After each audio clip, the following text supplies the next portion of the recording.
గురవే గౌరచంద్రాయ రాధికాయ తదాలయే కృష్ణాయ కృష్ణ భక్తాయ తద్భక్తాయ నమో నమః.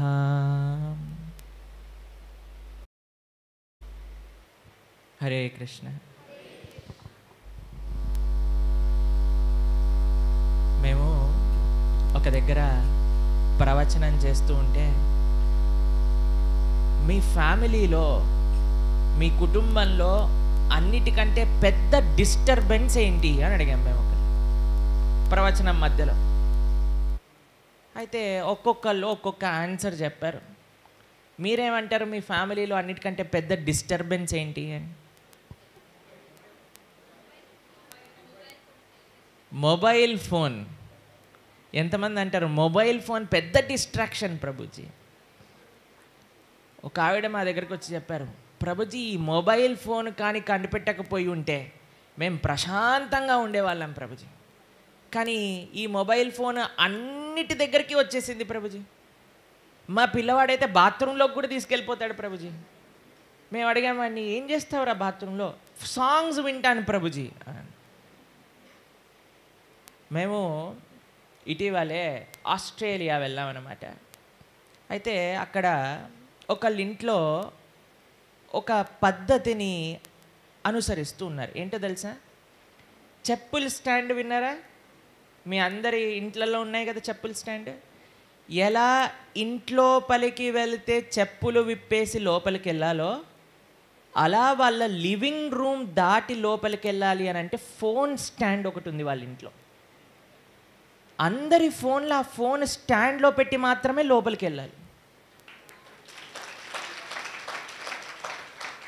వాళ్ళు కూర్చునే హాల్లోకి, పూజ రూమ్లోకి, డైనింగ్ హాల్లోకి ఫోను ఎలౌడ్ లేదు. నేను అన్నాను, ఇది ఎంత సూపర్ డూపర్ ఐడియా మీకు వచ్చింది నిజంగా. ఇది అనువర్తించాక మీ జీవితంలో ఏదన్నా మార్పులు అయ్యాయా? ఏం మార్పులు అయ్యాయంటారేంటి ప్రభుజీ? అందరూ ఏం తింటున్నారో తెలుస్తుంది, ఏం తక్కువైంది ఏం ఎక్కువైంది అన్నీ తెలుస్తున్నాయి. లేకపోతే నేను ఏం చేసి పెట్టినా నోరు మూసుకొని తింటుండేవాళ్ళు.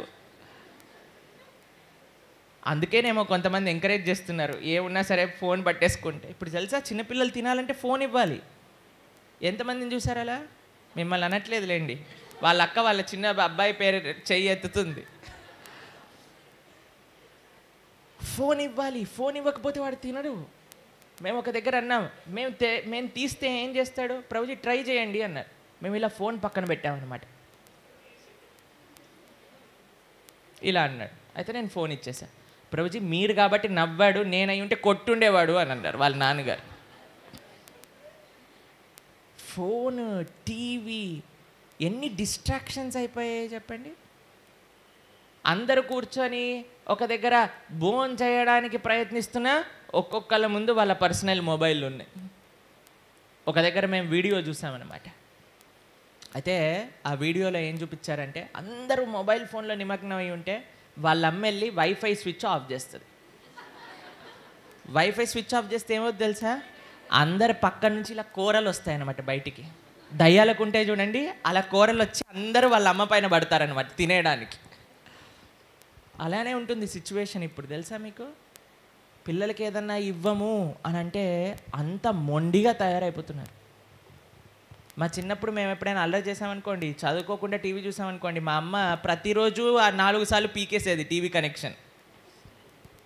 ఎగ్జామ్స్ ఉన్నాయంటే 2 నెలల నుంచి టీవీ కనెక్షన్ ఉండేదే కాదు, పీకి పడేసేది బయట. జాయిన్ చేయాలన్నా ఉండేది కాదనమాట వైర్. ఇలా ఎన్నో బాహ్యమైన పరిస్థితులు మన సంబంధాలను ఎఫెక్ట్ చేస్తున్నాయి. కొన్ని ఆంతరంగికమైన పరిస్థితులు కూడా మన సంబంధాలను ఎఫెక్ట్ చేస్తున్నాయి. ఈరోజు బాహ్యమైన వస్తువుల కంటే ఆంతరంగిక వస్తువులు ఏంటి మన కుటుంబాన్ని నిలబెట్టగలుగుతాయి అనే విషయాలు కొన్ని ప్రస్తావన చేయాలి అని అనుకుంటున్నాను. 4 పాయింట్స్ మాత్రమే ఈరోజు మనం చూస్తాం. ఎవరి దగ్గర అయితే బుక్ పెన్ను తెచ్చుకొని చక్కగా కూర్చున్నారో వాళ్ళందరూ రాసుకోవచ్చు ఈ 4 పాయింట్స్ కూడా. ఫస్ట్ మన సంబంధాలు బాగా ఉండాలి, మన కుటుంబంలో, మన స్నేహితుల మధ్యలో, మన చుట్టాల మధ్యలో అని అంటే మనకు కావాల్సిన మొట్టమొదటి లక్షణం ఏంటో తెలుసా? ఓపిక. ఫస్ట్ లక్షణం పేషెన్స్. రెండవది మెచ్యూరిటీ. మెచ్యూరిటీని తెలుగులో ఏమంటారు? పరిపక్వత. రెండవది పరిపక్వత. మూడవది ఏంటో తెలుసా? మూడో వ్యక్తిని ఎక్కడ ఉంచాలో అక్కడ ఉంచటం. మూడవది ఏంటి? మూడో వ్యక్తిని ఎక్కడ ఉంచాలో అక్కడ ఉంచటం. నాలుగవది ఏంటి తెలుసా? భగవంతుడిని కేంద్రంగా ఉంచి జీవనం చెయ్యటం. నాలుగవది భగవంతుడిని కేంద్రంగా ఉంచి జీవనం చెయ్యటం. ఇది నాలుగవది. ఈ సమాజంలో, ప్రస్తుత సమాజంలో అండి, అన్నీ మనం ఇలా అనంగానే మన ముందు ప్రత్యక్షం అవుతున్నాయి కదా, దాంతో మనకి ఓపిక అనేది నశిస్తుంది. ఎంతమంది అంటారు, ప్రభుజీ మాకు ఇప్పుడు ఇది కావాలి, వంటలో ఉప్పు వేయటం మర్చిపోయినా బ్లింకిట్ వాడు 2 నిమిషాల్లో తెచ్చిస్తాడు. అవునా? ఎంతమంది వాడతారు ర్యాపిడో, బ్లింకిట్? వాడుతున్నారా లేదా మీ ఇంట్లో? మేము ఒకసారి చూసాం, మా ఇంట్లో ఉన్నారు, నైవేద్యం తయారు చేస్తున్నారు, ఇలా ఉప్పు డబ్బా అయిపోగానే ఉప్పు లేదు అనగానే ఫోన్ చేశారు, 2 నిమిషాలలో వచ్చేసింది. మేము అనుకున్నా, ఆహా ఎంత పేషెన్స్, ఆల్రెడీ తక్కువ ఉన్న వాళ్ళకి ఇంకా తక్కువ చేసేస్తుంది ఇది. 3 నిమిషాలు అయిందనుకోండి, వాడిని మనం క్వశ్చన్ చేయొచ్చట, ఎందుకు 2 నిమిషాలలో తెలియదు అని. ఇదన్నా ఇంకా బ్రహ్మాండ. మనకి చిన్నప్పటి నుంచి ఫాస్ట్గా అవ్వాలి. మేము హాస్టల్లో ఉండేటప్పుడు మాకు అనుభవం ఉంది. మా హాస్టల్ మేట్స్ అందరూ మ్యాగీ చేసుకునేవారు అనమాట. ఎందులో చేసుకునేవారు తెలుసా మీకు? కెటిల్లో చేసేవాళ్ళు. ఎందుకంటే హాస్టల్లో ఎప్పుడు బయట ఫుడ్ అలౌ చేసేవాళ్ళు కాదనమాట. అయితే హాట్ వాటర్ కోసం అని కెటిల్ తెచ్చి కెటిల్లో నీళ్ళు పోసి దాంట్లో మ్యాగీ వేసి 2 నిమిషాల్లో తయారైపోయి. మా వార్డెన్ తిరుగుతూ ఉండేవాడు అనమాట, ఎవరైనా మ్యాగీ చేసిన వాడిని పట్టుకోవాలి అని. పాప వాడు వచ్చే లోపల మళ్ళీ దాన్ని వేడి నీళ్ళు పోసేసి సాఫ్ చేసేసి అలా కెటిల్ని అక్కడ పెట్టేసేవాడు. ఇది మా కాలేజ్ డేస్, మేము ఇంజనీరింగ్ చదువుతున్న రోజులలో. ఆ మ్యాగీ పైన ఏం రాసి ఉంటుందండి? 2 minutes మ్యాగీ. అన్నీ 2 నిమిషాలే. ఏది కావాలన్నా 2 నిమిషాలలో అలవాటు అయ్యేసరికి మన జీవితాలు కూడా 2 నిమిషాలలో మారిపోతాయి అని మనం అనుకుంటున్నాం. మీకు ఆ విషయం తెలుసా? ఒక చెట్టుని పెంచాలి అని అంటే దాన్ని దున్ని, మట్టి పోసి, దాంట్లో విత్తనం వేసి, విత్తనం పైన మట్టి వేసి, నీళ్లు పోసి 2 రోజులలో వచ్చేస్తుందా మీకు మామిడి పండు? కొన్నిసార్లు తాతగారు పెడితే మనవడికి వస్తుంది. తెలుసా మీకు అలాంటి చెట్లు ఉన్నాయని? ఒక చెట్టు ఒక రకమైన బ్యాంబూ అంటారు, అది అంకురితం అవ్వడానికి 5 సంవత్సరాలు పడుతుందట. తెలుసా మీకు? అంకురితం అవ్వడానికి 5 సంవత్సరాలు పడుతుంది. 5 సంవత్సరాలు నీళ్లు పోస్తూనే ఉండాలి. 5 సంవత్సరాల తర్వాత ఎప్పుడైతే అది అంకురం అవుతుందో 20 feet 1 monthలో పెరుగుతుంది. కానీ ఈ 5 సంవత్సరాలు నీళ్లు పోసే ఓపిక మన దగ్గర ఉందా? ఒక కుటుంబంలో ఒక రిలేషన్షిప్, మన కుటుంబ వ్యవస్థ బాగుండాలి అని అంటే అన్నిటికంటే ముఖ్యంగా మనకు కావాల్సింది ఓపిక. పాశ్చాత్య సంస్కృతిలో ఆ ఓపిక ఉండదండి, తెలుసా మీకు? అందుకే ఒక్కొక్కళ్ళు కనీసం 7-8 వివాహాలు చేసుకుంటారట అమెరికాలో. కనీసం అంటే మినిమం ఎన్ని పెళ్ళు? ఇక్కడ ఎప్పుడైనా విన్నారా మీరు భారతదేశంలో? మనం కానీ ఓపిక పెంచుకోకపోతే ఈ వినాల్సి వస్తుంది భారతదేశంలో కూడా. 7-8 వివాహాలు చేసుకుంటారట. ఎందుకో తెలుసా అండి? అక్కడ ఈరోజు నచ్చావు పెళ్ళి, రేపొద్దున నువ్వు నన్ను అన్నావు విడాకులు, రేపొద్దున మళ్ళీ ఎవరైనా మంచిగా మాట్లాడారు పెళ్ళి, నన్ను తిట్టాడు విడాకులు. అలా మన భారతదేశంలో కూడా మనం చూస్తున్నాం, తెలుసా మీకు? మీకు ఒక విషయం చెప్తే ఆశ్చర్యపోతారు. ఒక అబ్బాయి, పెళ్ళైన అబ్బాయి వాళ్ళ వైఫ్ అడిగిందట, నన్ను హనీమూన్కి తీసుకెళ్ళు అని అంటే తీసుకెళ్తాను అని చెప్పాడట. హనీమూన్కి తీసుకెళ్లకుండా అయోధ్యకి తీసుకెళ్ళాడట. అయోధ్యకి తీసుకెళ్ళినందుకు విడాకులు ఇచ్చేసింది. తెలిసినా మీకు? ఈ న్యూస్ విన్నారా? ఎంతమంది విన్నారు? చేయొద్దండి.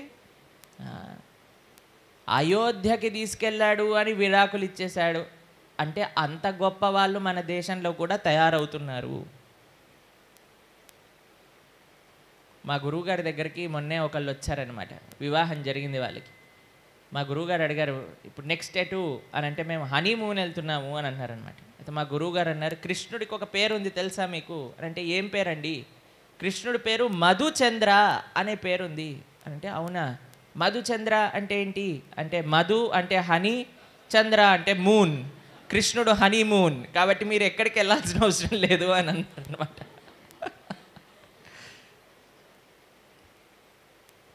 పేషెన్స్ నశిస్తుంది.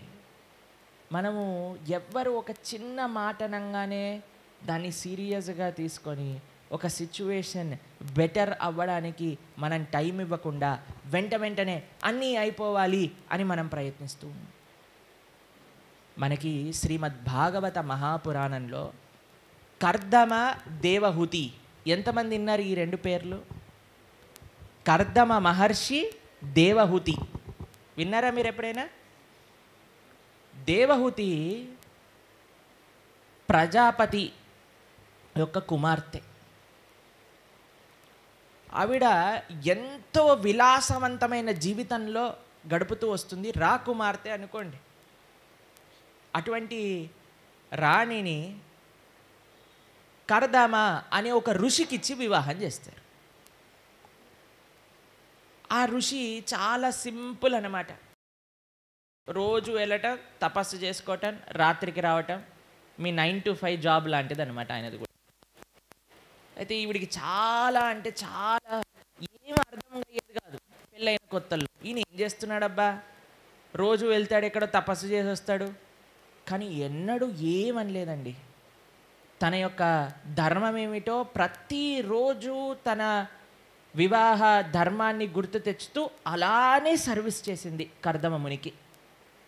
కర్దమ ముని చూశాడు, ఇంత సిన్సియర్గా సర్వీస్ చేసింది, నన్ను ఇంత ఓపిక పట్టింది, కాబట్టి ఆవిడికి నచ్చింది, నేను కూడా చెయ్యాలి అని అనుకొని దేవహూతిని అడిగారు, అమ్మ నీకేం కావాలి అని అంటే, నీ boring life 9 to 5 software job నాకు నచ్చలేదు, ఎక్కడైనా మనం వరల్డ్ ట్రిప్కి వెళ్ళాలి అనగానే ఆవిడని తీసుకొని ఒక అద్భుతమైన ఫ్లైట్ తయారు చేసి అందులో మొత్తం ప్రపంచం అంతా విలాసవంతంగా తీసుకొని వస్తారు. ఎవరు? వాళ్ళిద్దరికి పుట్టిన కుమారుడు ఎవరో తెలుసా మీకు? ఎంతమందికి తెలుసు? చేయొద్దండి. వాళ్ళిద్దరికి పుట్టిన సంతానం ఎవరో? ఎస్ మాతాజీ, కపిలదేవుడు, భగవంతుడి యొక్క అవతారం కపిలుడు తెలుసా మీకు? కర్దమ దేవహూతి యొక్క సంతానం ఆయన అన్నమాట. ఆయన అవతరిస్తారు వాళ్ళ గర్భంలో. కాబట్టి పేషెన్స్ అనేది ఎప్పుడు మనకు జీవితంలో కావాలండి. ఎంత మనం ఓపిక పట్టగలిగితే సమయంతో ఆ ప్రాబ్లమ్స్ అలానే మనకి తీరిపోతాయి. కొన్ని వాటికి సొల్యూషన్ ఉండదు తెలుసా మీకు? జస్ట్ సమయమే హీల్ చేసేస్తుంది.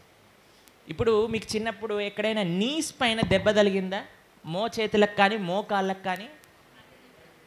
అన్నిటికంటే ఎక్కువ సమయం మోకాలికి ఇంకా చేతులకి ఉండే దెబ్బలకు కలుగుతుంది తెలుసా? ఎందుకంటే ఎప్పుడు ఇలా కదుపుతూ ఉంటాం కదా.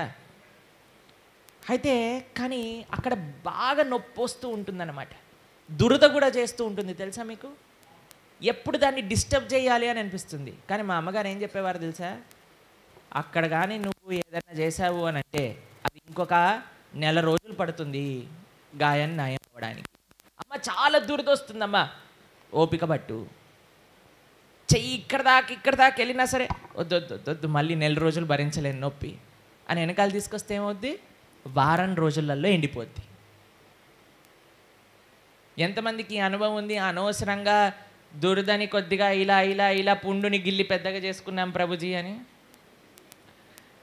అది కేవలం శరీరంలో కాదు, మన జీవితంలో కూడా చేయటం ఆపేయాలి. అనవసరంగా మనం చిన్న విషయాలని పెద్దవిగా చేసుకోకూడదు. ఎంత పెద్ద విషయానికైనా సమయం ఇస్తే అది చిన్న విషయం అయిపోతుంది. మనం జస్ట్ ఆగి ఉండాలంతే అండి, వేచి ఉండాలంతే. ఆ సమయం చూపిస్తుంది ఏదైనా సరే నార్మలైజ్ అయిపోతుంది అన్నమాట. కాబట్టి ఒక్కొక్క గాయానికి తగ్గడానికి ఎలా అయితే సమయం పడుతుందో, మన జీవితంలో కూడా కొన్ని సిచ్యువేషన్స్ నార్మలైజ్ అవ్వడానికి సమయం పడుతుంది. ఇది మొట్టమొదటి విషయం మనం జీవితంలో నేర్చుకోవాల్సింది. రెండవ విషయం ఏం చెప్పాను నేను? పరిపక్వత, మెచ్యూరిటీ కావాలి. ఎవరితో మెచ్యూరిటీ అంటే ఏంటో మీకు డెఫినేషన్ చెప్తాను. ఎప్పుడు మాట్లాడాలి, ఎప్పుడు మాట్లాడకూడదు, ఎవరితో మాట్లాడాలి, ఎవరితో మాట్లాడకూడదు, ఎంత మాట్లాడాలి, ఎంత మాట్లాడకూడదు, ఏం మాట్లాడాలి, ఏం మాట్లాడకూడదు. ఏంటి ప్రభుజీ ఇంత పెద్ద విషయమా? ఇదేంటి సింపుల్ విషయంగా చెప్పారు? మాట్లాడకుండా ఉండకపోవటమా? ఎంతమందికి అనిపిస్తుంది మాటలు ఆగవు, సగం కష్టాలన్నీ కూడా మనం మాట్లాడే అనవసరమైన మాటల వల్లనే వస్తాయి. ఎంతమందికి అనుభవం ఉంది? మాట్లాడేస్తాం, అనేస్తాం, అన్నాక అనుకుంటా ఒరే అదొక్క మాట అనకపోయి ఉంటే ఎంత గొడవ తప్పేది అసలు అనిపిస్తుందా లేదా మనకి? ఒక్క మాట, అనవసరమైన మాట, అనవసరమైన వ్యక్తితో, అనవసరమైన ప్రదేశంలో అనకూడని మాట అనేసాము అని అంటే అది పెద్ద విషయం అయ్యి కూర్చుంటుంది. పరిపక్వత అనేది మనకు కావాలి. ఇంగ్లీష్లో ఏమంటారు తెలుసా? Speak if you think speaking will be better then silence.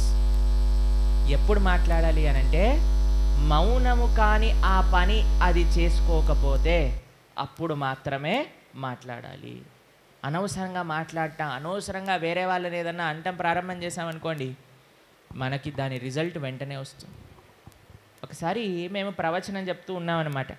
నా ముందు అందరూ భార్యాభర్తలు అలా కూర్చొని ఉన్నారు ఒక దగ్గర. మేము ఏదో ప్రస్తావన చేస్తున్నాం విశేషాలని. ఒక ఆయన వాళ్ళ హస్బెండ్ ఏం చేస్తున్నాడు తెలుసా? నేను ఎప్పుడైనా ఇలా ఉండాలి, ఇలా ఉండకూడదు అని చెప్పినప్పుడు భార్యని ఇలా ఇలా అంటుండేవాడు అనమాట. ఇలా అని, నీకోసమే చెప్తున్నాడు విను, ఇది నీకోసమే, నువ్వు చేసేదే ఇది అని ఇలా అంటున్నాడు అనమాట. నేను అనుకున్న పొయ్యి ప్రవచనంలో ఎందుకు పెట్టుకుంటున్నాడు వీడు? సరే అని నేను చెప్తూ ఉన్నాను, ఆయన అలా అలా అంటున్నాడు, ఆయన అలా అంటున్నాడు. నేను ఏదో ఇలా ఇలా తిప్పుతూ మాట్లాడుతూ ఉంటాం కదండి. అయితే ఇలా చూస్తున్నాం, ఇలా చూస్తున్నాం. ఒకసారి ఇలా అన్నాడు అనమాట.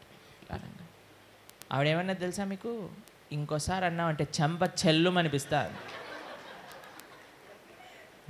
నాకు భయం వేసింది. ఫస్ట్ ఆయనకు అలవాటే అయి ఉంటుంది, కానీ నాకు భయం వేసింది అనమాట.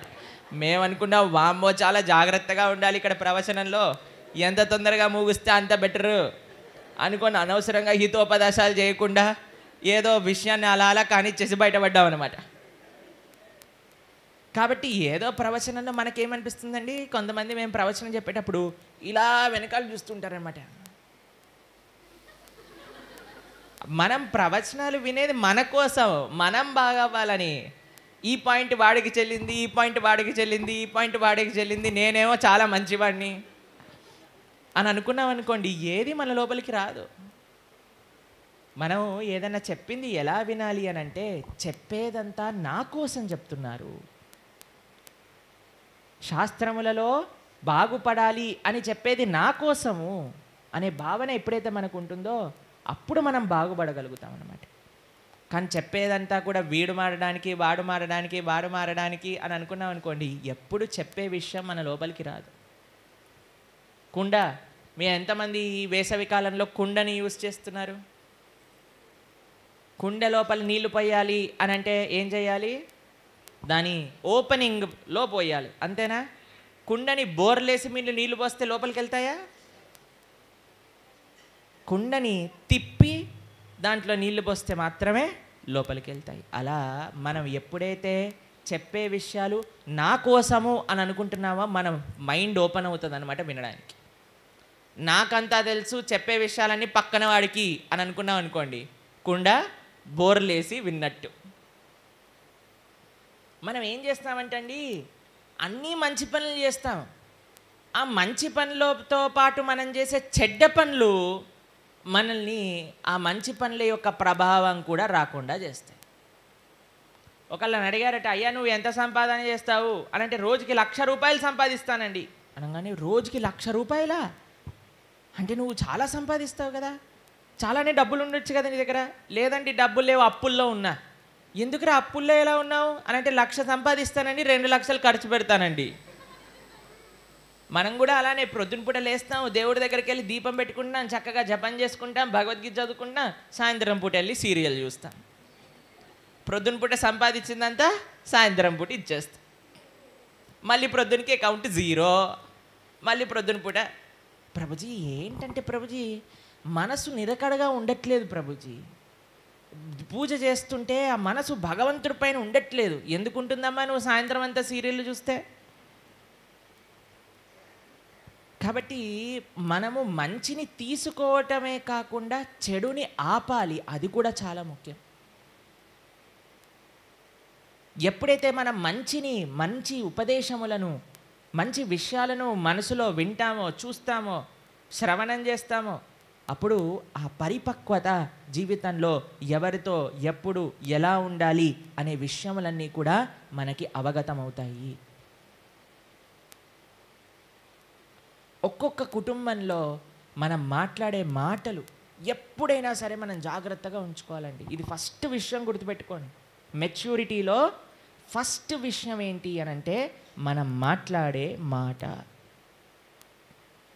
చాలామంది ఏమంటారో తెలుసండి, మాకు వచ్చి ప్రభుజీ మేము బాగా మాట్లాడతాం, ఎంత స్వీట్గా మాట్లాడతాం, ఎదుటివాడు మమ్మల్ని ఏమన్నానేంతవరకు. అప్పుడే కదండి టెస్ట్. ఎదుటివాడు ఏమంటాడో దాన్ని బట్టి నువ్వు మంచి మాటలు మాట్లాడితేనే కదా నువ్వు మంచోడు అనేది. నువ్వు మంచోడిగా ఉండి ఎదుటివాడు నిన్ను తిట్టాడంటే నువ్వు కూడా తిట్టేసావంటే నీ మంచితనం ఎక్కడ పోయినట్టు? మేము ఒకసారి ఈ ఉదాహరణ చెప్పాం. ఇక్కడ నాకు తెలిసి డాక్టర్స్ కాలనీలో అనుకుంటా, మేము ఒకసారి ఒక టీవీ ఛానల్లో ఇంటర్వ్యూ చేస్తూ వస్తూ ఉన్నప్పుడు మా ముందు మమ్మల్ని తీసుకెళ్తున్న ఆయనని ఒకళ్ళు వచ్చి ఇలా గుద్దేశారనమాట. గుద్దేసరికి ఆయన కింద పడిపోయాడు. కింద పడిపోయి లేచాడు. లేచి ఇలా చూసేసరికి ఇలా పళ్ళని ఇలా ఇలా అన్నారనమాట. Cut cut cut cut cut cut అని శబ్దం వస్తుంది. నేను అనుకున్నా ఏం చేస్తాడో వీడు, ఎలా గుద్దేస్తాడో వీడిని, ఏం చేస్తాడో అనుకున్నా. ఏమనలేదు, లేచి నాతోటి మళ్ళగా నడుచుకుంటూ వచ్చేసాడు. తర్వాత ఏమని చెప్పాడో తెలుసా నాకు, ప్రభుజీ నేను అప్పుడు మాల సీజన్ నడుస్తుందన్నమాట డిసెంబర్లో, నేను మాలలో ఉన్నాడు కాబట్టి వీడు బతికిపోయాడు ఈరోజు, లేకపోతే వాడి పళ్ళు రాలిపోయేవి అని చెప్పాడు నాకు. నేనన్నా, ఒరే నువ్వు సంవత్సరం మొత్తం కూడా మాలలో ఉండు, అదే నీకు బాగా చేస్తుంది, వేరే వాళ్ళని కూడా బాగా ఉంచుతుంది అని చెప్పాను. ఎంతమందికి ఈ ఒక అనుభవం ఉన్నది? ఏదైనా పూజ రోజో, వ్రతం రోజో, ఏకాదశి రోజో, ఈరోజు ఏకాదశి అనవసరంగా వీడితో పెట్టుకోకూడదు, ఏమన్నా చేయని అని వదిలేసిన వాళ్ళు ఉన్నారా ఎవరైనా? ఈరోజు వ్రతం, ఈరోజు పండుగ, అనవసరంగా గొడవద్దు మనకి, లేదా దేవుడి పూజ చేస్తున్నాం, ఈరోజు గొడవద్దు మనకి, రేపు చూసుకుందాం అని వదిలేసిన వారు ఉన్నారా? ఈరోజు వదిలేస్తే రేపటి రోజు అది గుర్తొచ్చిందా? అది జస్ట్ ఆ క్షణం కోసమే.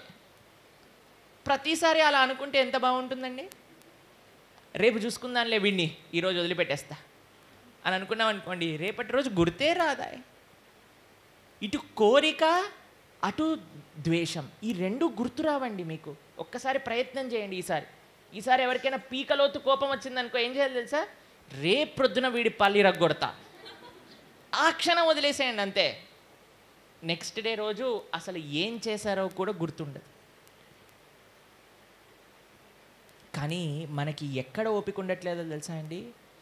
ఇప్పుడు వీడు నన్ను ఈ మాట ఎలా అంటాడు, వీడిని నేను ఎలాగైనా సరే గుణపాఠం నేర్పిస్తా.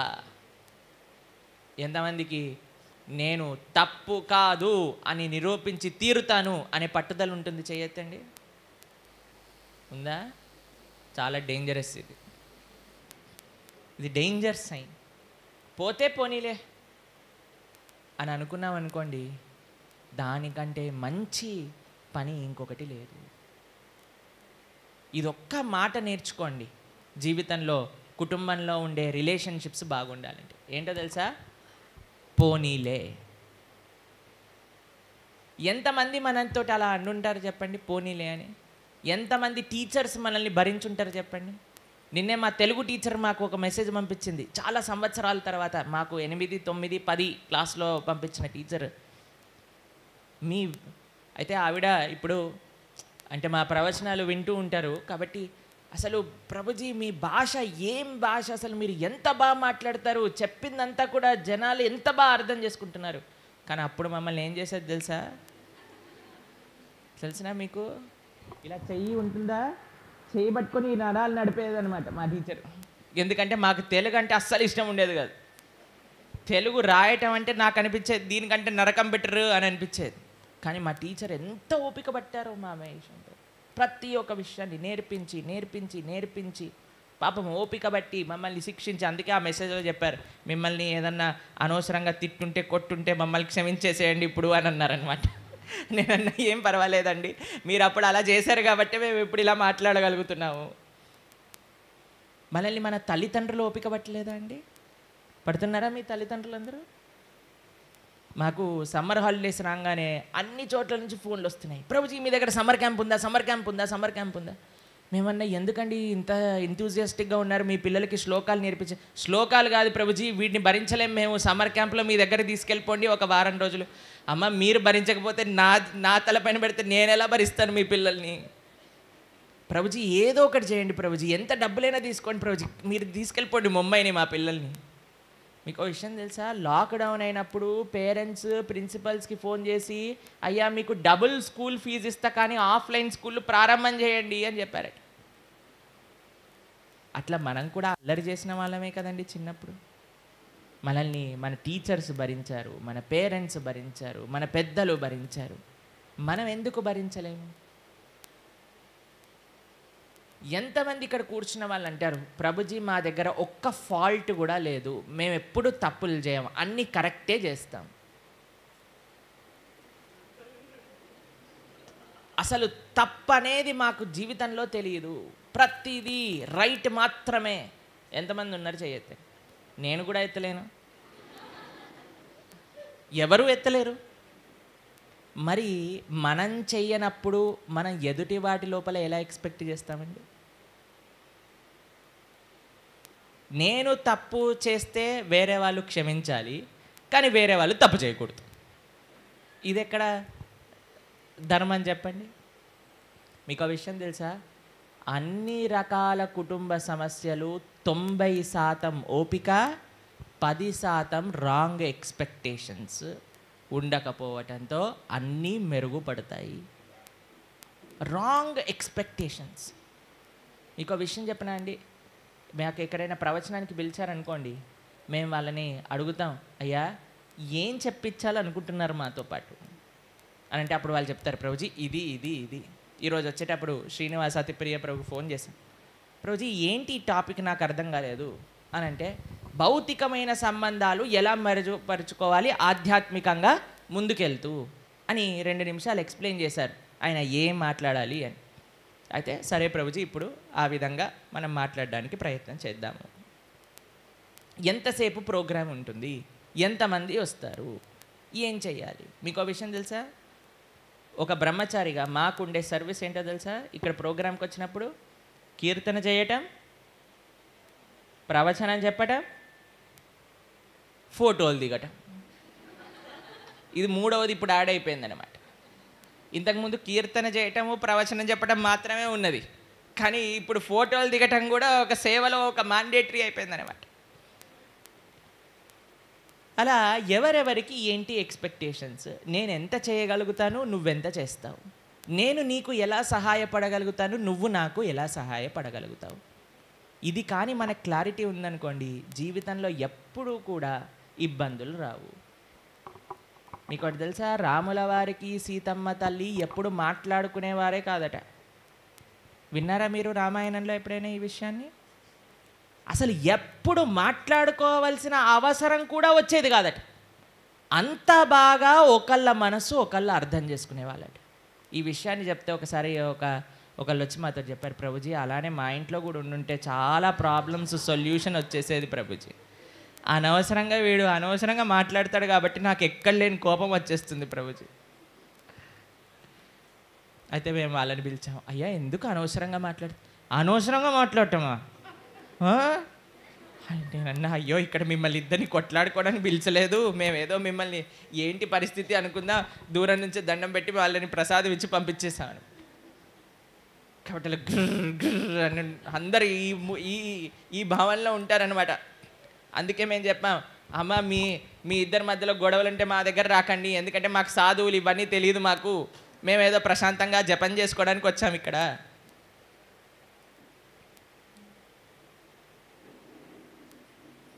కాబట్టి మనం ఎప్పుడూ మన యొక్క సంబంధములను ఎంత పవిత్రంగా ఎంత జాగ్రత్తగా ఆచరించాలి అనే దాంట్లో ఎంత మెచ్యూర్గా ఉండాలి అనేది రెండవ విషయం.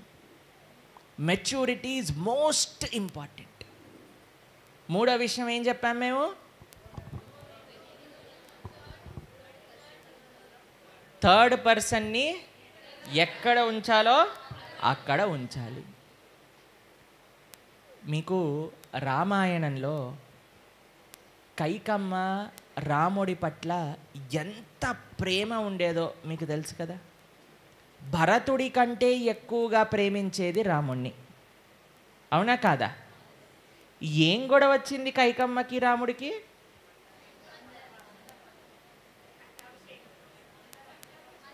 రాముడికి కైకమ్మకి ఏం గొడవ వచ్చింది?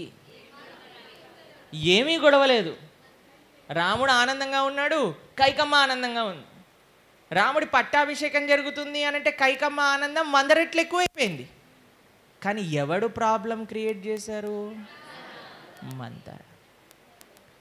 మంతరకి కైకమ్మకి రాముడికి ఏమన్నా సంబంధం ఉన్నదా?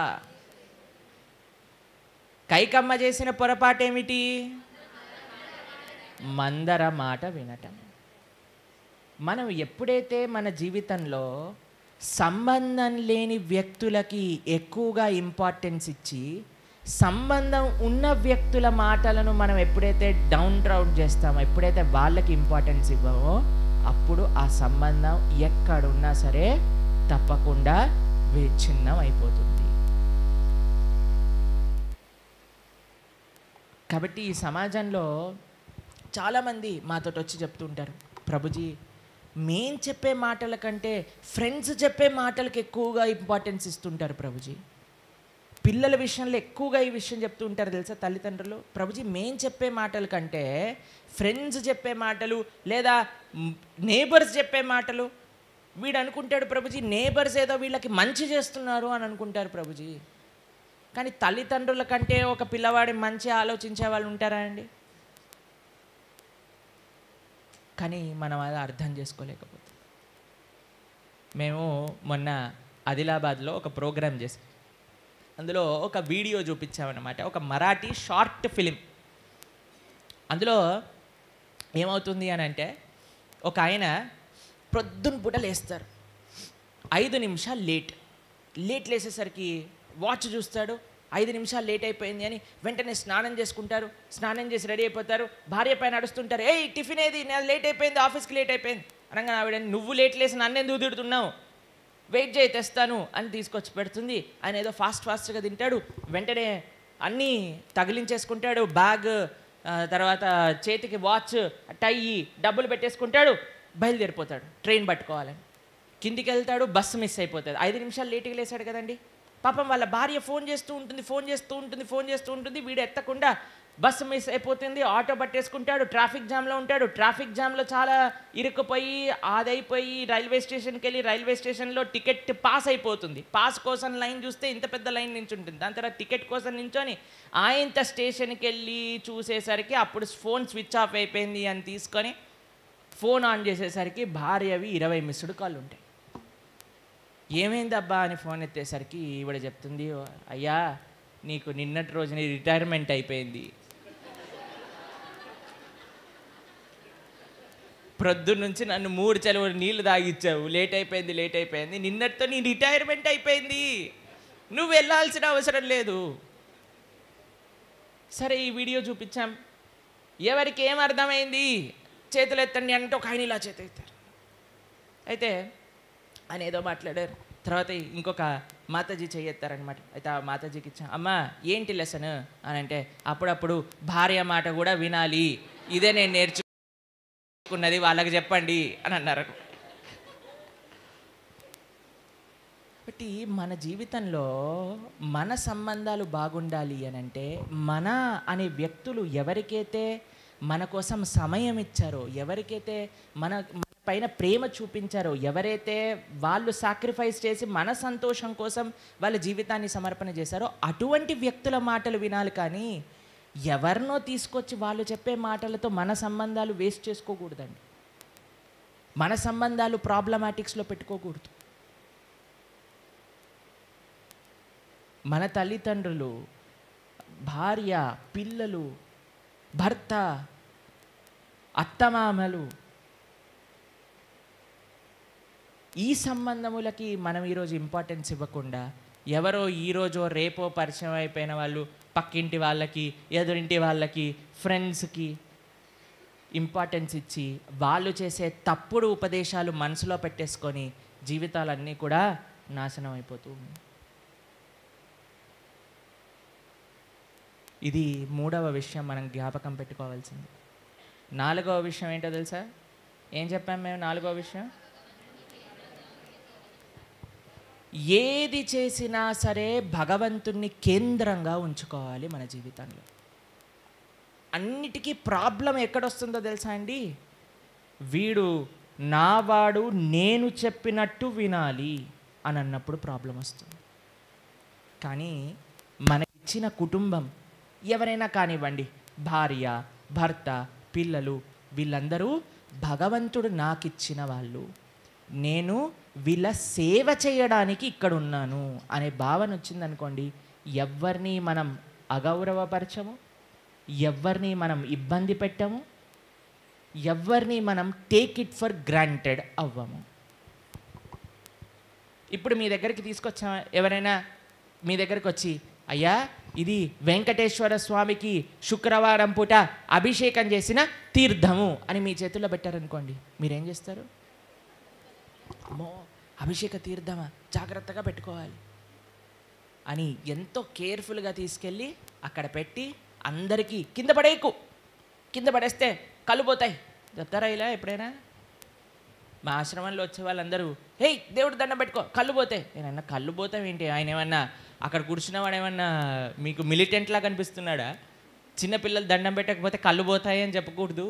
ఆయన ప్రేమేక మూర్తమ్మా, అలా కళ్ళు తీసేసేవాడు కాదు మా దేవుడు అని అర్థం చేస్తూ ఉంటామండి. కానీ ఎంత కేర్ఫుల్గా ఉంటామండి మనం భగవత్ సంబంధమైన విషయము అనగానే. అదే మన జీవితంలో, మన కుటుంబంలో ఉండే వ్యక్తులు కూడా భగవత్ ప్రసాదము అని మనం కానీ భావన చేయగలిగితే ఎంత కేర్ఫుల్గా ఉంటాం మనం మన సంబంధములలో. భాగవతంలో ధ్రువోపాఖ్యానం ఎంతమంది విన్నారు? ధ్రువ చరిత్ర. ధ్రువుడి యొక్క తండ్రి పేరు ఎంతమందికి తెలుసు?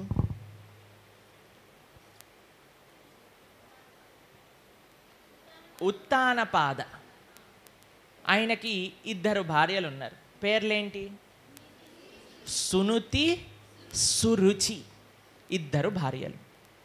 ధ్రువుడు సునీతి యొక్క కుమారుడు. ఉత్తానపాదుడి యొక్క 2వ భార్య పేరు సురుచి. సురుచి యొక్క కుమారుడు పేరు ఉత్తముడు.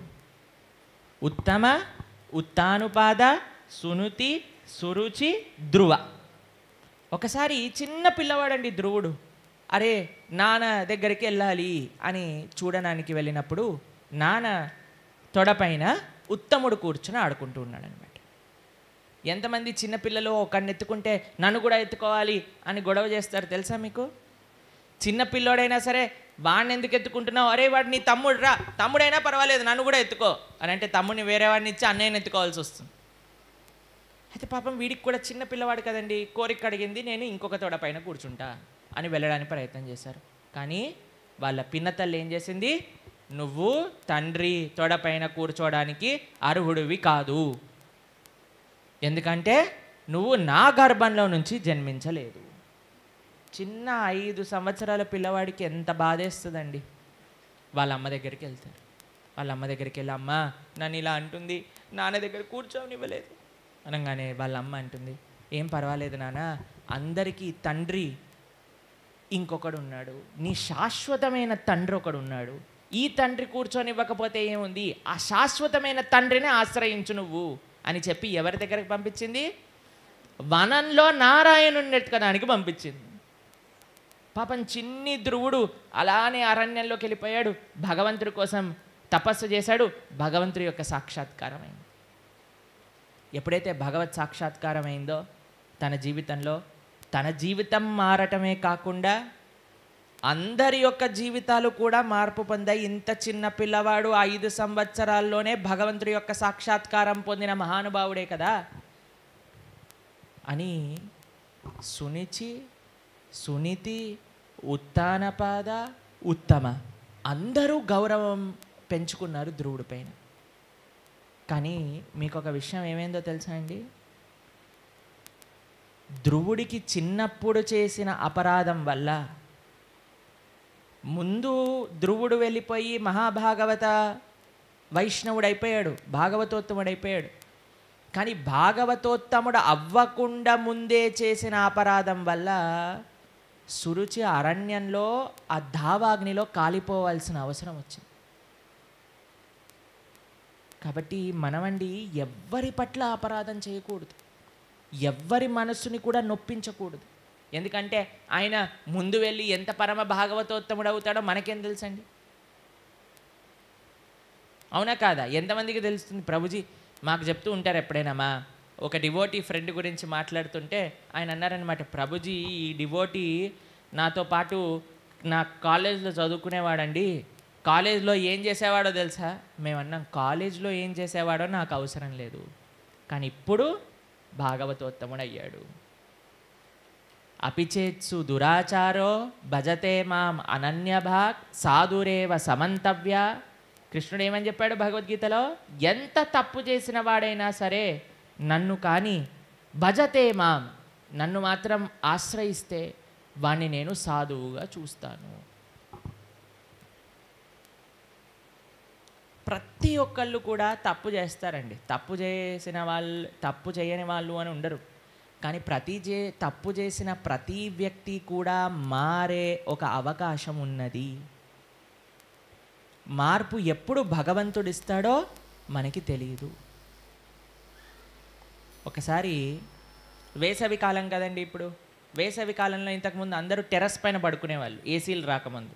ఎంతమంది టెర్రస్ పైన పడుకున్నారు? 6 బయట పడుకున్న వాళ్ళు ఎంతమంది ఉన్నారు? ఇప్పుడు పడుకుంటున్నారా ఎవరైనా? ఎందుకు ప్రభుజీ, ఏసీలు ఉన్నాయి కదా. అయితే వేసవి కాలంలో దొంగలు ఎక్కువగా పడతారట, తెలిసినా మీకు? ఎందుకంటే అందరు పైన పడుకుంటారు కాబట్టి కింద తాళం బదులు కొట్టేస్తాడనమాట. అయితే ఒక దొంగ అనుకున్నాడట, ఒక ఇంట్లోకి వెళ్ళి నేను దొంగతనం చేస్తాను అని ఒకళ్ళ ఇంటికి వెళ్ళి చూసుకున్నారట. లోపల అందరూ టెర్రస్ పైన ఉన్నారట. ఎంతకైనా మంచిది ఒకసారి చెక్ చేసుకుందాము అని టెర్రస్ పైకి ఎక్కాలి కదా, లోపల నుంచి మెట్లున్నాయా. అయితే ఒక తెల్ల గుమ్మడికాయల తీగ ఒకటి కనిపించిందట. ఏం కనిపించిందట? తెల్ల గుమ్మడికాయల తీగ. అది స్ట్రాంగ్గా ఉంటుంది తెల్ల గుమ్మడికాయల తీగ. సరే ఒకసారి ఎక్కుదాము ఈ తెల్ల గుమ్మడికాయల తీగ పట్టుకొని అని గట్టిగా పట్టుకొని పైకి ఎక్కేశాడట. ఎక్కేశాడు, పైన చూశాడు, అందరు గాఢమైన నిద్రలో ఉన్నాడు. ఇంత కిందికి దిగే సమయంలో ఆ తీగ విరిగిపోయి డామ్ అని కింద పడ్డాడు. వీడి కింద పడంగానే వీడి తలపైన ఢామ్ ఢామ్ ఢామ్ ఢామ్ అని ఒక 10 తెల్ల గుమ్మడికాయలు పడ్డాయి. పడంగానే వీడేమైపోయాడు, ఒక మినీ కోమాలోకి వెళ్ళిపోయాడు అనమాట. అన్ని తెల్ల గుమ్మడికాయలు పడేసరికి ఆ తెల్ల గుమ్మడికాయలకి తెల్లటి జిగురు ఉంటుంది తెలుసా మీకు, బంక బంక బంక బంకగా ఉంటుంది తెల్ల తెల్లగా. ఆ తెల్ల బంక మొత్తం కూడా శరీరానికి అంతా వచ్చేసింది. పాపం చేసుకున్న బట్టలన్నీ చినిగిపోయాయి, ఇలా పడిపోయాడు. ఏంటబ్బా ఈ సప్పుడు వచ్చింది ఇంట్లో, ఢామ్ అని సప్పుడు వచ్చింది, ఎవరు వచ్చేసారో, దొంగలు పడ్డారేమో అని ఇంట్లో ఉండే వాళ్ళందరూ పరిగెత్తుకుంటూ వచ్చారని. వచ్చి కిందికి చూడంగా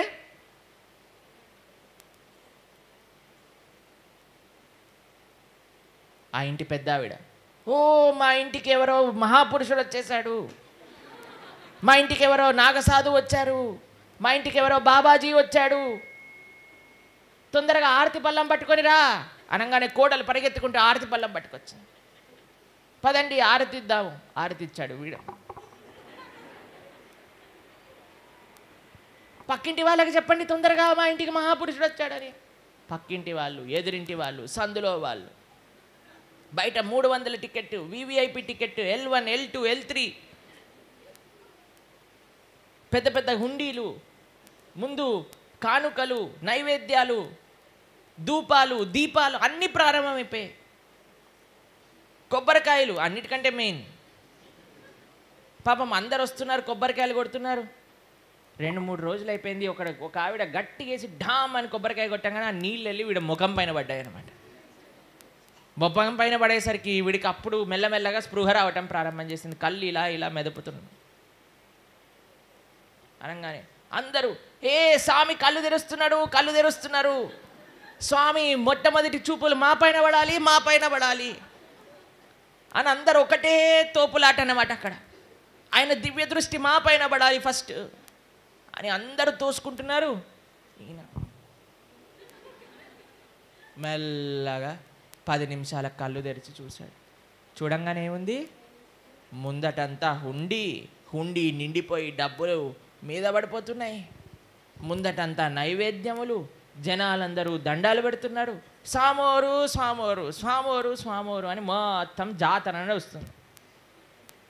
వీడి పాపం కళ్ళు తిరిగి పడిపోయిన వ్యక్తికి 3 రోజులు జాతర చేసేసిండ్రు అందరు. కళ్ళు తెరిచి చూసేసరికి వీడికి అవగాహన వచ్చింది. ఏమైంది అక్కడ, నాతోటి ఏం జరిగింది, నా వల్ల ఏం జరిగింది. మెల్లగా లేచాడు, అరణ్యంలోకి వెళ్ళిపోయాడు. ఆయనతో పాటు ఇంకొక తోడు దొంగ కూడా ఉన్నాడు అనమాట. వాడు చూస్తున్నాడు, ఏం మాట్లాడట్లేదు, ఇలాంటి డేంజరస్ సిచ్యువేషన్లో ఏమన్నా మాట్లాడితే దొరికిపోతాము అని పక్కనే. ఎప్పుడైతే వీడు లేచి నడవటం ప్రారంభం చేశాడో ఈయన కూడా వెళ్ళి అడిగాడు అనమాట, అయ్యా ఎందుకు మనం దొంగతనం చేయకుండానే ఇన్ని డబ్బులు మనకు వచ్చాయి కదా, ఇప్పుడు ఫ్రీగా మనకి దొరుకుతున్నప్పుడు ఎందుకు వదిలేసి వెళ్ళిపోతున్నావు అని అంటే, నేను అకస్మారక స్థితిలో ఒక కళ్ళు తిరిగి కింద పడిపోయిన స్థితిలోనే ఇంతమంది లోపల ఒక నమ్మకాన్ని, ఒక ఆధ్యాత్మికతని జాగరూకం చేస్తే, నేను నిజంగానే సాధువు అయితే ఇంకా ఎంత లక్షల మంది మనసు మార్చచ్చు నేను. కాబట్టి నాకు ఈ డబ్బులు అవసరం లేదు, నాకు ఈ వ్యక్తులు అవసరం లేదు, నేను నిజమైన ఆధ్యాత్మిక మార్గాన్ని వెతుకుతా, నన్ను నేను మార్చుకుంటా, జనాల్ని మార్చడానికి ప్రయత్నిస్తా. ప్రతి ఒక్క జీవితంలో ఒకళ్ళు మారడానికి మనం ఛాన్స్ ఇవ్వాలండి. ఆ ఛాన్స్ ఎప్పుడు ఇస్తాము అని అంటే, ఎప్పుడైతే మనం ప్రతి ఒక్కళ్ళు కూడా భగవంతుడు సృష్టి చేసిన వ్యక్తి, ప్రతి ఒక్కళ్ళకి కూడా ఒక్కొక్క రుచి, ఒక్కొక్క రకము ఉన్నది. ఈరోజు ఏకాదశి కాబట్టి మేము ఎక్కువగా చెప్పలేకపోతున్నాం మీకు ఎగ్జాంపుల్స్. ప్రతిరోజు మీ ఇంట్లో ఉండే వాళ్ళు ఒకటే ఒక రకం చేసి మీకు పెట్టారనుకోండి, ఏమంటారు మీరు? వద్దామా, ఏదో ఒకటి చేయి, కానీ ఏం పెట్టకపోయినా పర్వాలేదు, కానీ ఇది మాత్రం మళ్ళీ చెయ్యకు. మేము అలా మా అమ్మ ఉప్మా చేసినప్పుడు చెప్పేవాళ్ళం అంట చిన్నప్పుడు, నువ్వు ఏం టిఫిన్ చేయకపోయినా పర్వాలేదు కానీ ఉప్మా మాత్రం మాకు పెట్టకు అని అనేవాళ్ళం. కానీ మీరు ఒక్క విషయం గుర్తుపెట్టుకోండి, ఎప్పుడైతే మనకి చేదు తెలియదో అప్పుడు తీపి మనకు అనుభవంలోకి రాదు. బెంగాలీలు ఎలా తింటారో తెలుసా మీకు? ఫస్ట్ చేదుతో ప్రారంభం చేస్తారు. ఎందుకో తెలుసా? చేదు తింటే ఆకలేస్తుందట. అప్పుడు బాగా అన్నం తినేస్తారు. తినేసాక ఏం చేస్తారో తెలుసా అండి? చట్నీ అని ఉంటుంది ఒకటి, స్వీట్ కంటే ముందు. అదేంటి ఎలా ఉంటుందో తెలుసా? పుల్లగా ఉంటుంది. ఆ పుల్లటి పదార్థాన్ని తింటారు, దాని తర్వాత స్వీట్ తింటారు. ఎప్పుడైతే పుల్ల తిని స్వీట్ తింటామో అప్పుడు ఎలా ఉంటుంది? బ్రహ్మాండంగా ఉంటుందా? మధ్య మధ్యలో కొద్దిగా కారంగా ఉంటూ స్వీట్ తిన్నారనుకోండి, ఇప్పుడు మాకు అన్నీ మనసులోకి వస్తున్నాయి కానీ చెప్తే అపరాధం అయిపోతుంది కాబట్టి చెప్పట్లేదు, మింగేసుకుంటాం. మింగద్దు, చెప్పద్దు, అలా మధ్యలో నీలకంఠుల్లా ఆపేసుకోవాల్సి వస్తుంది ఎగ్జాంపుల్స్ అన్నీ కూడా. ఎంతమంది పెసరపప్పు గారెలతో పాయసం తిన్నారు?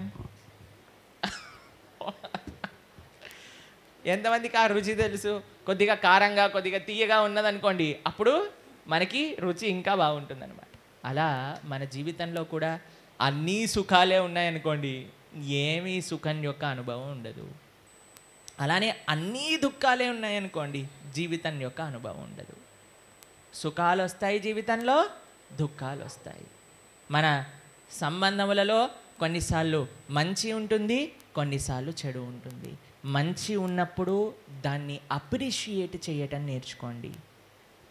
ఒకళ్ళు మన కోసం ఏదైనా మంచి చేశారు అని అంటే, చాలాసార్లు మేము చూస్తామండి, మన ఫ్యామిలీలో ఎవరైనా మన కోసం చేసింది మనం ఏం థ్యాంక్ యూ చెప్పాము, అప్రిషియేట్ చేయము. కానీ బయటపడి ఏమైనా చేసామనుకోండి, oh so grateful to you, so thankful to you. ఎందుకు? మనం ఉండి ఉండి ఉండి మన ఇంట్లో అలవాటు అయిపోయింది కాబట్టి. లేదా ఏమనుకుంటాను తెలుసా? వీడు నాకు చేయాల్సిందే కదా కాబట్టి చేస్తున్నాడు, వీడు బాధ్యత అది అని అనుకుంటున్నాం కాబట్టి. ఎంతమందికి ఇలా అనిపించింది? పర్వాలేదులే, ఏదో చేశాడు కదా, చెయ్యాలి కదా, చేస్తున్నాడు అని అనుకుంటాం. కానీ మన కోసం ఎవరైనా చేసిన వ్యక్తిని మనం కానీ గుర్తుపెట్టుకోగలిగితే, దాన్ని అప్రిషియేట్ చేయగలిగితే. మా గురువుగారు, మీకు ఉదాహరణకి చెప్తున్నాను, మేము ఏదన్నా ఒక చిన్న సేవ చేసామనుకోండి, చిన్న ఆయన మాల ఇక్కడ ఉంది నాకు ఇచ్చి అక్కడ పెట్టమని అన్నారు అనుకోండి, ఈ మాలని ఇక్కడ నుంచి అక్కడ తీసుకెళ్ళాను అనుకోండి, నా దగ్గరకు వచ్చి మళ్ళీ థ్యాంక్ యూ, కృతజ్ఞతలు, మీరు నా కోసం ఈ సేవ చేసినందుకు అని చెప్తారు. మా గురువు గారు, మా ఆచార్యులు. మేము అనుకుంటాం ఇక్కడ నుంచి అక్కడికి తీసుకెళ్ళటం, ఆయన ఆర్డర్ చేయొచ్చు, నేను ఒక శిష్యుడిగా నాకు ఆయన చెప్పచ్చు, నువ్వు ఇక్కడ నుంచి అక్కడ తీసుకెళ్ళు, అలా చెప్పారు. ఏమంటారు తెలుసా? నీకు ఇష్టం అవుతే ఇదే ఇక్కడ నుంచి తీసి అక్కడ పెట్టు అంటారు. ఇదేంటి, ఎప్పుడు మేము వినలేదు ఇలా. ఎవరైనా విన్నారా అండి మీరు ఎప్పుడైనా? అమ్మా నువ్వు ఇష్టం ఉంటే నాకు దోశ చేసి పెట్టు అన్నారా మీరు ఎప్పుడైనా? నాకు దోశ కావాలి అంటాం. కానీ మా గురువుగారు ఏమంటారు తెలుసా? నీకు ఇష్టం ఉంటే నువ్వు ఈ పని చేయి అంటారు. ఇష్టం ఉంటే ఏంటండి, మీకు ఎంత కష్టమైనా మీకోసం చేయొచ్చు మేము. చేయంగానే ఏమంటారు తెలుసా? చాలా ధన్యవాదాలు నువ్వు ఈ సేవ చేసినందుకు అని అంటే, మాకైతే ఎంత మనసులో బాధేస్తుంది అనమాట. మా గురువుగారు అలా వచ్చి థ్యాంక్ యూ అని చేతులు జోడించి ధన్యవాదాలు అని చెప్తే, మేము కొన్నిసార్లు కనిపించే వాళ్ళం కాదు, సేవ చేసి మాయమైపోయే వాళ్ళం అనమాట. మాయమైపోతే మేము ఎక్కడున్నామని రూమ్ నుంచి బయటకు వచ్చి ఎతికేవారు అనమాట. ఎతికి మరి పట్టుకొని మళ్ళీ థ్యాంక్ యూ చెప్పేవాళ్ళు. నేను అనుకున్న, బామ్మో నన్ను నేను వదిలిపెట్టేటట్టు ఉండడు కాదు అని. అప్పుడు మాకు ఒక విషయం అర్థమైంది, అరే ఒక గురువు, ఒక 10,000 మంది శిష్యులు ఉండే వ్యక్తి, ఒక చిన్న పిల్లవాడు తనకి చేసిన సేవని గుర్తుపెట్టుకొని ఇన్నిసార్లు కృతజ్ఞత చెప్తున్నారే, మనకి ఎంతమంది భక్తులు సేవ చేసిన వాళ్ళు ఉన్నారు, ఎంతమంది ఉపకారం చేసిన వాళ్ళు ఉన్నారు, వాళ్ళందరినీ ఎందుకు మనం గుర్తుపెట్టుకోకూడదు, ఎందుకు మనం కృతజ్ఞత చెప్పుకోకూడదు? ఈ 2 జీవితంలో గుర్తుపెట్టుకోండి. మీకు ఎవరు ఏ మంచి ఎప్పుడు చేసినా దాన్ని గుర్తుపెట్టుకోండి, వాళ్ళకి థ్యాంక్ యూ చెప్పండి. రెండవది, మిమ్మల్ని ఎవరు ఎప్పుడు ఏది కష్టం అనిపించేటట్టు అన్నా, నేనెవరికో కటువుగా మాట్లాడుంటాను కాబట్టి ఈరోజు నాకు ఈ కష్టం వస్తుంది అనుకొని ఓపిక పట్టండి. ఈ 2 కానీ మన జీవితంలో చేస్తే ఎప్పటికీ మనకి గొడవలు అనేవి ఉండవు. ఎన్ని ఇలాంటివి చేసినా సరే భగవంతుడు కేంద్రంగా మన జీవితంలో లేకపోతే, భగవంతుడి యొక్క సేవగా, భగవంతుడి యొక్క కర్తవ్యంగా, ఒక ఆయన అన్నారు, నీకు పిల్లలు పుట్టలేదు నీ నుంచి పుట్టారు. మనం ఏమనుకుంటాం, వీడు నాకు పుట్టిన పిల్లవాడు. కాదు సార్, నీ నుంచి భగవంతుడు ఆ జీవుణ్ణి ఈ ప్రపంచంలోకి పంపించారు. నీ భార్య కాదు, నీకు భగవంతుడు ఇచ్చిన ఒక కర్తవ్యము. నీ భర్త కాదు, నీకు భగవంతుడు ఇచ్చిన ఒక బాధ్యత అనే భగవత్ కేంద్రంగా, భగవద్ దృష్టిగా జనక మహారాజు సీతమ్మ తల్లిని రాముడికిస్తూ ఏమన్నాడు? యం సీత మమ సుత సహ ధర్మ చరితవా. ఆమె నా కూతురు, నీకిస్తున్నాను ధర్మ ఆచరణ కోసము. మా ఇస్కాన్లో డివోటీస్ అందరికీ ఒక అలవాటు ఉంటుంది తెలుసా? ఏదైనా కొత్త వస్తువు ఉందనుకోండి, ఏం చేస్తారు తెలుసా? పేరు రాసేటప్పుడు ఏం రాస్తామో తెలుసా? మేము ఎంతమంది ICO అని రాస్తారు? అలవాటు ఉందా ఎవరికైనా? మా ఇస్కాన్లో మేమందరం కూడా ICO అని రాసి కింద ప్రణవానంద దాస్ అని రాస్తాం. ఏదైనా బుక్ ఉన్నా ఏదొచ్చినా సరే మా దగ్గరికి ఆ వస్తువు రాస్తాం. ICO అంటే ఏంటో తెలుసా మీకు? In care of. ఇది నా వస్తువు కాదు, ఇది భగవంతుడు నా కస్టడీలోకి పంపించిన వస్తువు. కేవలం వస్తువులు కాదండి, ఇది వ్యక్తులపైన కూడా మనం ఆపాదించగలిగితే. నా వస్తువు కాదు, నాకు భగవంతుడిచ్చిన సేవ. నా పిల్లలు కాదు, భగవంతుడిచ్చిన బాధ్యత. ఇది నా ఇల్లు కాదు, భగవంతుడిచ్చిన ఒక ఫెసిలిటీ నేను ఆధ్యాత్మికంగా ఎదగడానికి.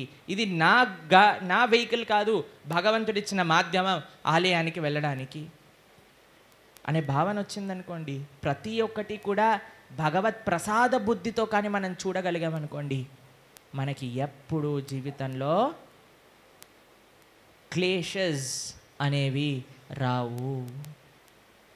ఇది సీక్రెట్ అన్నమాట. ఏంటి మనం ఈరోజు డిస్కస్ చేసుకున్న 4 విషయాలు చెప్పండి. ఫస్ట్ది ఏంటి? ఓపిక, పేషెన్స్. రెండవది పరిపక్వత, మెచ్యూరిటీ. మూడవది ఎవరిని ఎక్కడ పెట్టాలో, ఎవరికి ఇంపార్టెన్స్ ఇవ్వాలో. నాలుగవది భగవంతుణ్ణి కేంద్రంగా ఉంచటం. 5వ పాయింట్ ఒకటి చెప్పాం, 2 విషయాలు చెప్పాం దాంట్లో. మంచి చేసింది గుర్తుపెట్టుకొని అప్రిషియేట్ చేయండి, చెడు చేస్తే మనం కూడా ఎన్నడో చేసినందుకు మనకి ఇది వస్తుంది అని ఓపిక పట్టండి.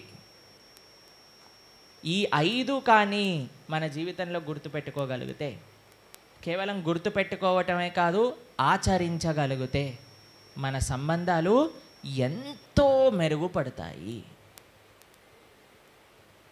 ఈ ఏకాదశి రోజు ఈ విషయం గురించి మీ అందరితో ప్రస్తావన చేసుకునే ఒక అవకాశం భగవంతుడు అనుగ్రహించినందుకు భగవంతుడికి కృతజ్ఞతలు తెలుపుకుంటూ